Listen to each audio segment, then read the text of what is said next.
Puedo ver la probabilidad de infidelidad sobre la cabeza de cada persona. Cuando esa probabilidad llega al 100%, se convierte en el número de veces que esa persona ha sido infiel. Por eso, con mucho cuidado, y tras seleccionar minuciosamente, por fin encontré a una mujer guapa, virtuosa, y con una probabilidad de infidelidad casi nula para ser mi esposa. Pero un día, vi que su porcentaje empezaba a aumentar de forma descontrolada. Ante una esposa a punto de ser infiel, ¿qué crees que debería hacer? ¿Compro arsénico o un machete? Fue más o menos en la secundaria, cuando empecé a ver sobre la cabeza de cada persona una cifra muy llamativa. No fue hasta que mis padres se pelearon y se divorciaron, que supe que esos números representaban la probabilidad de infidelidad. Cuando la probabilidad llegaba al 100%, lo que aparecía era el número de infidelidades cometidas. Con el precedente de mis padres, juré que encontraría a una mujer guapa, virtuosa, y con una probabilidad de infidelidad muy baja para casarme con ella. Aunque era difícil, el cielo se apiadó de mí. Y en la universidad efectivamente la encontré. Su porcentaje era prácticamente cero. Se llamaba Sue Wanking. Era 2 años mayor que yo.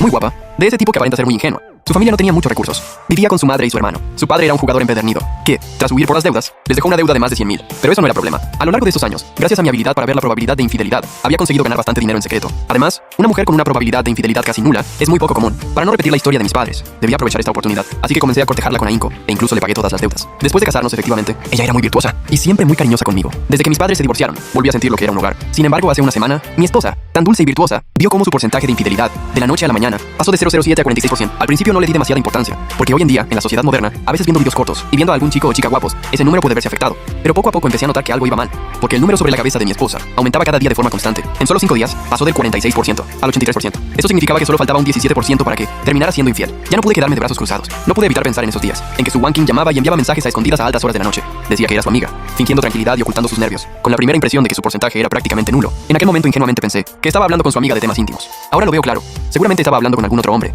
He luchado mucho en estos años, y con solo 25 años ocupo el puesto de director financiero en una empresa de inversiones. Se puede decir que tengo un gran futuro por delante. No solo compré coche y casa, sino que también en su pueblo renové por completo la casa. La he tratado mejor que nadie. No logro entender ¿qué clase de hombre ha podido embelezarla así? Hasta hacerle plantearse traicionar nuestro matrimonio. Tras pensarlo mucho, decidí observarla un poco más. Después de todo es mi esposa, y le tengo un gran cariño. Mientras su porcentaje no supere el 100%, puedo darle otra oportunidad. El viernes al volver del trabajo, Sue Wanking estaba sonrojada. A veces con gesto de indecisión, inquieta, sin saber dónde sentarse, habiendo perdido por completo su habitual compostura. Incluso cuando llegué a casa, su expresión era como la de alguien que ha hecho algo malo, con la cara llena de preocupaciones. Levanto la vista y veo que su porcentaje de infidelidad ha pasado del 83% al 96% y brilla en rojo. Un rojo que lastima la vista. Aunque en apariencia no muestro nada, por dentro siento un gran vacío. Sé que solo le falta una oportunidad para ser infiel, y es como leña seca, que arde en cuanto se enciende. Cuando la cena está lista, Sue Wanking coge un cuenco pequeño y come a pequeños bocados, pero claramente su mente no está en la comida. Cariño, acabo de llegar a casa y estás que no paras, inquieta, como un ratón viendo al gato. ¿Acaso has hecho algo? ¿Kimi Perjujiki? Al oír esto, noto que Sue Wanking se estremece violentamente, casi deja caer el cuenco. Claramente está asustada, porque ahora mismo solo piensa en ese otro hombre. Es evidente que tiene remordimientos, pero aún así tartamudeando, fingiendo calma dice: ¿Qué dices, cariño? Últimamente te estás pasando. Me tomas el pelo con esas bromas y me lanza una mirada de fingido enfado,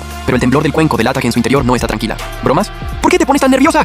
Ja, ja, ja, me río. Y entonces le cuento una pequeña historia. Oye, cariño, hoy me contó un amigo que una empleada de su equipo, que siempre había sido muy formal, tranquila y virtuosa, resultó que le había sido infiel a su marido. Él, furioso, cogió un cuchillo de carnicero y fue a su empresa y le dio más de 10 cuchilladas. Había sangre por todas partes. Al final, aunque la mujer sobrevivió, no solo se quedó con la cara desfigurada, sino que quedó discapacitada de por vida y ya no puede ser madre. Todo solo por una infidelidad. ¿Qué alto precio pagó esa mujer? No mereció la pena. Me pregunto si ahora que está en silla de ruedas, se arrepentirá de aquel impulso. Al terminar la historia, Sue Wanking palidece por completo y el cuenco se le cae al suelo. Su porcentaje de infidelidad cambia a gran velocidad. Baja del 96% al 63%, luego al 22% y luego al 1%. Cariño, ¿qué te pasa? ¿Te ha asustado la historia? Sí, es que es muy fuerte. Oye, ¿y por qué me cuentas algo así tan de repente? Dice, levantando la vista hacia mí, nerviosa, intentando leer algo en mi expresión. Sonríe. Bueno, normalmente hablamos de cosas bonitas, y hoy he querido contar algo diferente para darle un poco de emoción. ¿Acaso estás pensando demasiado? No, es que no me lo esperaba. Dicho esto, Sue Wanking terminó de cenar a toda prisa y se fue a la habitación. Yo cogí un poco de verdura con los palillos y solté una risa fría. Contar esa historia era por supuesto una advertencia, y también mi último aviso. Después de todo le tengo mucho cariño, y si se puede remediar, vale la pena intentarlo. Pero si ella sigue por ese camino, entonces no podré evitarlo. Al menos yo he cumplido. Los días siguientes, Sue Wanking se portó mejor, y conmigo volvió a ser la esposa dulce y virtuosa de antes. Quizá la historia sangrienta la había asustado de verdad, hasta una tarde, que Sue Wanking me llamó. Cariño, hoy pídete comida, ¿vale? Voy a casa de mi madre. ¿Le pasa algo? Pregunté. ¿Quieres que te acompañe? No hace falta. Solo voy a verla. Y además tienes trabajo. No me acompañes. Al oírla, lo pensé. Es cierto que tenía cosas pendientes en la oficina. No podía ir. Así que decidí ir a recogerla después del trabajo. Al salir, cogí el coche y me dirigí a casa de mi suegra. 2 horas después llegué. ¿Tú qué haces aquí? Ya estoy acostumbrado a ese tono de mi suegra. Aunque me sienta mal, lo soporto. Wanking se ha ido tan deprisa que pensé que algo le había pasado. Por eso vine a ver si podía ayudar. Oye, ¿no ha vuelto Wanking? ¿Dónde está? Wanking se fue hace rato. Solo me torcí el tobillo. Nada grave. ¿Para qué iba a venir? Pero tú, que vienes de visita, ni siquiera traes un regalo. ¿Qué clase de yerno eres? ¿Así se hacen las cosas? Y como me he torcido el tobillo, pásame 20,000 y me compraré algo para reponerme. Anda rápido. Dicho esto, saca el móvil con el código de pago. Me pide que transfiera enseguida. Me da mucha rabia. Cada vez que vengo, encuentra una excusa para pedirme dinero. Desde 1000 hasta decenas de miles. Siempre con esa actitud prepotente. Aunque es correcto cuidar de los mayores, y no me falta ese dinero. Que me lo pidan así, como si fuera un robo, no me gusta. Parece que después de años dándolo todo por ti, te has vuelto demasiado cómoda. ¿Crees que porque me casé con tu hija ya me tienes dominado? Cuanto más lo pienso, más me enfado. Pero no hay opción. Al final pago. Si no pago, ni siquiera sé si me dejará ir. Solo consigo que me sienta incómodo y pierdo el tiempo. Mi suegra radiante ni siquiera me mira. Entra en casa y cierra la puerta, andando con paso ligero, sin ninguna señal de haberse torcido. Al ver esto, mi expresión se vuelve fría. Claramente no se ha torcido. ¿Qué están tramando madre e hija? Con la duda conduzco de vuelta a casa. Cuando llego, ya son casi las 11 de la noche. Entro en la habitación y veo a Su Wanking durmiendo profundamente, con una sonrisa feliz y dulce en el rostro, pero con gesto de agotamiento. Miro hacia su cabeza y mis pupilas se contraen. El número sobre su cabeza ha pasado de ser un porcentaje a un número concreto, 4. Ese número ya no es la probabilidad, sino el número de infidelidades. 4 veces en una noche. Increíble. Su Wanking. Si has hecho algo que me perjudica, no podrás quejarte de lo que viene. Después seguí con mi rutina como si nada. Al llegar a casa, trataba a Su Wanking con la misma dulzura de siempre. Ella también actuaba con normalidad, fingiendo estar tranquila delante de mí, sin la más mínima muestra de arrepentimiento. Pero en realidad ya no podía más, porque junto al número 4 en rojo sobre su cabeza, apareció un nuevo porcentaje. Seizure. Eso significaba que quería ser infiel otra vez, y probablemente esa misma noche. Ningún hombre soporta que su esposa le sea infiel. Yo tampoco, pero esta vez lo soporté. La primera vez que me pusieron los cuernos fue porque me descuidé y me engañaron. No pude evitarlo. Esta vez permitir que me los pongan de nuevo es para tener un desenlace. Contraté a un detective privado para que investigara, y de paso, ver quién la estaba encubriendo esta vez. Y así fue. Esta vez fue su hermano, Su Howran, quien me llamó mientras estaba en el trabajo. Vaya, toda la familia se ha unido, ¿no? Estos desagradecidos comen de mi dinero, visten de mi dinero, y al final me pagan así. Es decepcionante. Son lobos desagradecidos. Me entretuve con mi cuñado, y cuando llegué a casa eran las 2 de la madrugada. Mi esposa ya dormía profundamente, pero el número sobre su cabeza había pasado de 4 a 9. Vaya, así que ha sido 5 veces más. En ese momento sonó mi teléfono. Era el detective privado, que me envió 2 archivos. Uno titulado Primera Infidelidad y otro Segunda Infidelidad. Ambos archivos contenían montones de fotos y varios videos. Al ver el rostro del hombre en las fotos, me quedé atónito un momento, y luego sonreí con ironía. No me esperaba que fueras tú. Con razón tenía tan embelesada a mi esposa. Bien, entonces prepárate para mi venganza. Ese hombre se llama Hee Jun-se. Es un mando intermedio de mi departamento financiero. Muy guapo, muy popular en la empresa. En principio, él era el principal candidato para director financiero. Si hubiera trabajado bien, sin cometer errores, en pocos años, habría conseguido el puesto. Pero no contaba con que yo, usando mi habilidad para ver la probabilidad de infidelidad, maniobré en secreto y logré desplazar al anterior director financiero. Él me guardó rencor por eso y se vengó a través de mi esposa, poniéndome los cuernos. Reviso el primer archivo. Tenía razón. Su Wanking no fue a casa de su madre, sino que fue con Hee Jun-se a un hotel de parejas, muy exclusivo en la ciudad, divirtiéndose. Lo de ir a casa de su madre era solo una excusa. En el segundo archivo, el de hoy en el mismo hotel, veo a Su Wanking sonriente y complaciente, y me hierve la sangre. Sobre todo Hee Jun-se con expresión feroz, mostrando una enorme satisfacción, como si se estuviera vengando. En las grabaciones de video, por fin entiendo su objetivo. Cariño, si de verdad me quieres, hazme un favor. Robarle la llave criptográfica a tu marido.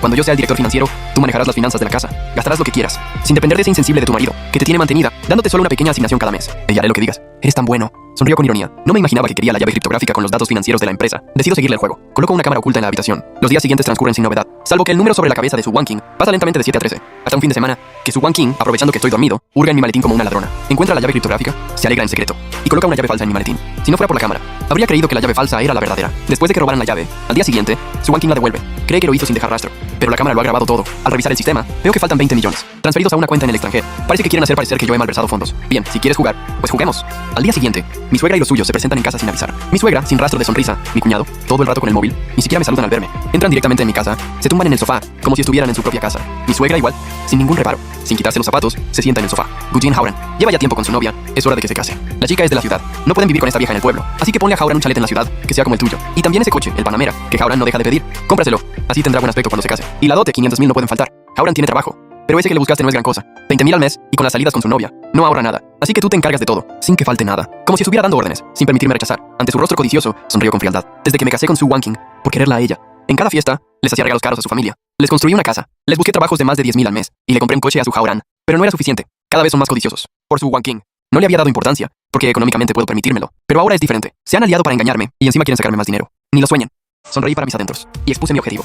Entonces no sé qué hacer, pero podéis pedir un préstamo. Hay muchos préstamos online, o hipotecar la casa en el banco, usar ese dinero para la entrada, y yo pagaré todas las deudas. Si hubiera sido otra persona, habría visto la trampa, pero estos codiciosos no. Creían que yo no podía vivir sin Su Wanking, que con un poco de presión me tendrían dominado. Como esos perros falderos en internet, que con un poco de cariño se vuelven locos, y con un poco de desdén no dejan de pensar en ello. Ellos creían que yo era así, porque todos estos años les había tratado muy bien. Está bien. Al ver que aceptaban, los llevé a ver coches y casas. Mi cuñado estaba encantado. Fue entonces cuando el vendedor dijo: hoy también ha venido otra persona interesada, y ha dejado su teléfono para contactar mañana. Puede que también estén interesados. Al oír esto, mi cuñado se inquietó, pues tanto el coche como la casa eran exactamente como él quería, así que no pudo esperar para pedir el préstamo. Lo que no sabía era que yo había sobornado al vendedor. Luego mi cuñado y mi suegra pidieron préstamos a diestro y siniestro, incluso con intereses mensuales del 10%, usura pura. En su opinión, como el dinero se devolvería en una semana, pedir un préstamo al 10% era lo mismo que pedir uno normal. Tras pedir los préstamos, querían hipotecar también la casa y el coche, así que fueron directamente al banco. Después de mucho buscar, por fin reunieron el dinero para la entrada. Estaban eufóricos, sin saber que ese era el principio de su pesadilla. Al día siguiente en el trabajo, Hee Jun-se se me acercó con arrogancia.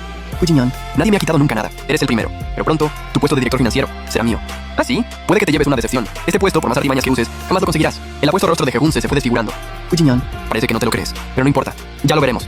Y te lo debo agradecer a tu mujer, porque gracias a ella tengo esta oportunidad. No en vano me he esforzado tanto en la cama para tenerla pidiendo a gritos. La mujer de un director financiero sabe diferente. Hee Jun-se esperaba ver mi reacción, pero me mantuve impasible, sin siquiera mirarle. Eso le hizo sentirse frustrado, furioso. Entonces, el jefe convocó a todos los directivos para una reunión urgente. Hee Jun-se se burló. Gujin, prepárate para ir a la cárcel. Aunque estoy casado, Si tu mujer tiene tiempo, yo seguiré atendiéndola. Ya. Al entrar en la sala, el jefe, al verme, tiró un montón de documentos frente a mí. Gujinyan, ¿puedes explicarme por qué de las cuentas de la empresa han desaparecido 20 millones? Todos me miraron con asombro. 20 millones, vaya valor. Eso es delito, te vas a la cárcel. Jefe, ¿puedes darme un momento? Voy a esperar a unas personas que lo explicarán. Quiero ver quiénes son. Si no das una explicación, te vas detenido. Al cabo de unos minutos, varios policías entraron en la sala y redujeron a Heyunse. Heyunse, estás acusado de malversación de fondos y de intentar incriminar a otro. Quedas detenido. Todos se quedaron desconcertados. ¿No era Gujinyan? ¿Cómo que Heyunse? No he sido yo, es Gujinyan. Es Gujinyan. Se equivocan. La llave digital la tiene Gujinyan y solo él conoce la contraseña. Yo solo soy un supervisor. ¿Cómo iba a malversar fondos? ¿Incriminar? Él me ha tendido una trampa a mí. No al revés. Oficiales, investíguenlo bien. Heyunse estaba aterrorizado. Sonreí con frialdad. Saqué una grabación y la puse. Al escucharla, Heyunse palideció. Tengo más pruebas. Se las he dado a los oficiales. Son muy personales. No voy a mostrarlas aquí. Heyunse, ¿creíste que lo habías hecho a escondidas? Pero yo tenía todo controlado. ¿Sabes que eres para mí? Un payaso. No vales nada. Te lo digo claro. Nunca te he considerado un rival. No estás a mi altura. No mereces la pena. En cuanto al dinero que malversaste, con tus bienes se pagará. Heyunse temblaba. No podía tenerse en pie. Finalmente los policías se lo llevaron. Cuando todos se marcharon, me acerqué al jefe. Jefe Ma, no querrás que tu esposa y los demás sepan que le eres infiel, ¿verdad? Una vez resuelto lo de Heyunse, llegó el turno de Su King. Con Heyunse en la cárcel, ya no tenía preocupaciones. Así que le presenté una demanda de divorcio. Su King palideció. Mi suegra, Liu Sumei, estalló de ira. Se me acercó gritando. Gujinyan, desgraciado, ¿qué te ha hecho King? ¿Para que la trates así? Demandarla. Si no me das una buena razón, esto no queda así. Levantó la mano para abofetearme. La agarré de la muñeca y la aparté con fuerza. Liu Sumei, con una mueca de dolor, cayó al suelo. Su King corrió hasta ayudarla. Y su Hauran quiso agredirme, pero antes de que pudiera, le di una bofetada que lo dejó en el suelo. Sinceramente, hace tiempo que os miro con malos ojos. Si no fuera porque sois la madre y el hermano de Su King, ¿creéis que os habría tratado bien? Todos estos años habéis sido unos codiciosos. Habéis sacado todo lo que habéis podido de mí, y vosotros mismos lo sabéis. Su King llamará esto divorcio. Es ser benévolo. Mejor decir que te repudio. ¿Por qué? Porque no sabes lo que es la fidelidad. Y además ayudaste a tu amante contra mí. Te di una oportunidad. La historia de hace 2 semanas. Fue mi última advertencia. Si hubieras recapacitado, podría haberte perdonado e incluso haber envejecido contigo. Pero no, te dejaste llevar por tus bajos instintos y me traicionaste. Mentira. Tú tienes a otra y por eso te inventas esto. King es buena esposa, tierna y abnegada. No puede ser tan ruin. Demuéstralo. Estaba blofeando. Pensaba que sin pruebas todo quedaría en nada. Liu Sumei, qué ingenua eres. Si no tuviera pruebas, ¿acaso iría a juicio? Le arrojé las fotos. Eran explícitas. Su King, que aún albergaba una pizca de esperanza, al verlas, se desplomó en el suelo. Desesperada, Liu Sumei, al verlo, arrebató las fotos y se las metió en la boca, intentando destruir las pruebas. Creyó que solo tenía esas. Con dificultad se las tragó. ¿Ya te las has comido? ¿Tengo más? ¿Quieres? Saqué un montón. Liu Sumei casi se desmaya. Bueno, King, divórciate, no le tengas miedo. Te llevas la mitad de sus bienes. Con lo guapa que eres, encontrarás un buen partido. Sí, hermana, no te preocupes. Además, tiene que pagar la casa, el coche y los préstamos que nos debe. Seguiremos siendo millonarios, sin tener que aguantarlo. Su King al oírlo reaccionó. Sí, sus bienes son gananciales. Me pertenece la mitad y aún no ha pagado lo que nos debe. ¿Por qué tendría que aguantarle? Con tanto dinero, en lugar de buscar un buen partido, me podría permitir un jovencito. De repente su actitud cambió. El porcentaje de infidelidad sobre su cabeza no paraba de parpadear. Sus palabras casi me hicieron reír. ¿El resto del pago de la casa? ¿Los préstamos que pedisteis? ¿Por qué tendría que pagarlos yo? Tú lo dijiste. No vas a irte atrás, ¿verdad? ¿Quién puede demostrarlo? Tanto los préstamos como la entrada están a vuestro nombre. No tienen nada que ver conmigo. Que yo pague. ¿De qué me hablas? Entonces se dieron cuenta de que los había engañado. Gujinyan. Canalla. Negué con la cabeza. Menos que vosotros. Unos codiciosos como vosotros merecéis esto. En cuanto a la división de bienes, el 99% de mi patrimonio es anterior al matrimonio. La mitad, ni pensarlo. Lo único que podéis reclamar es la mitad de ese 1%. He hecho cálculos. Unos 100.000. Con eso no os vas a alcanzar para pagar los préstamos. Ya. ¿Qué? Su King no podía creerlo. Su madre de la ira casi le da un infarto. Llegó el día del juicio. Las pruebas eran contundentes. Su King fue obligada a divorciarse. En cuanto a los bienes, solo obtuvo la mitad del 1%, pues el resto era anterior al matrimonio. En cuanto a los préstamos y la entrada, no había pruebas de que yo debiera pagarlos, por lo que se declararon nulos. Se vinieron abajo. Al salir del juzgado, Su King se abalanzó sobre mí. Me abrazó con fuerza, llorando. Cariño, perdóname. Me equivoqué. De verdad. Me dejé engañar por Heyunse. Cometí un error que cualquier mujer puede cometer. Perdóname. Cariño, te juro que te amaré siempre. Y seré fiel. Haré lo que me digas. No me relacionaré con ningún otro hombre. La miré con frialdad. El número sobre su cabeza caía en picado. Pero ya no importaba. Una infidelidad no se perdona. Perdóname, ni pensarlo. Mi suegra se arrodilló frente a mí, rogándome perdón. El arrepentimiento se reflejaba en sus rostros. En el fondo, lo que lamentaban era haberse quedado sin su fuente de ingresos, sin su yerno millonario que les pagara sus lujos. A partir de entonces, estarían sumidos en deudas infinitas. Los aparté con fuerza. Ignoré a Liu Sumei y su Hauran suplicando de rodillas y me marché, sin ningún vínculo con ellos. Su King, si no te hubieras dejado seducir por ese cualquiera, no habríamos acabado así. Hauran perdió su trabajo. Su novia lo dejó. Lo hemos perdido todo. Todo es tu culpa tuya. Eres una mala mujer. No eres mi hija. Jamás te perdonaré. Dicho esto, a Liu Sumei le dio un derrame cerebral y falleció con los ojos abiertos. Su King se arrepintió. Lloraba sin consuelo. Ahora, demacrada, harapienta, su belleza se había esfumado. Ni ejerciendo la prostitución, encontraría quien la quisiera. Acurrucada bajo un puente, recordaba cómo la había tratado bien y la tristeza la invadió, llorando desconsoladamente. Pero no hay vuelta atrás. Tendría que pagar por lo que había hecho. En cuanto a cómo estaban, no me importaba. Yo estaba viviendo muy bien, con una carrera exitosa. Había conseguido echar al jefe de la empresa y la financiera era mía. Un éxito rotundo.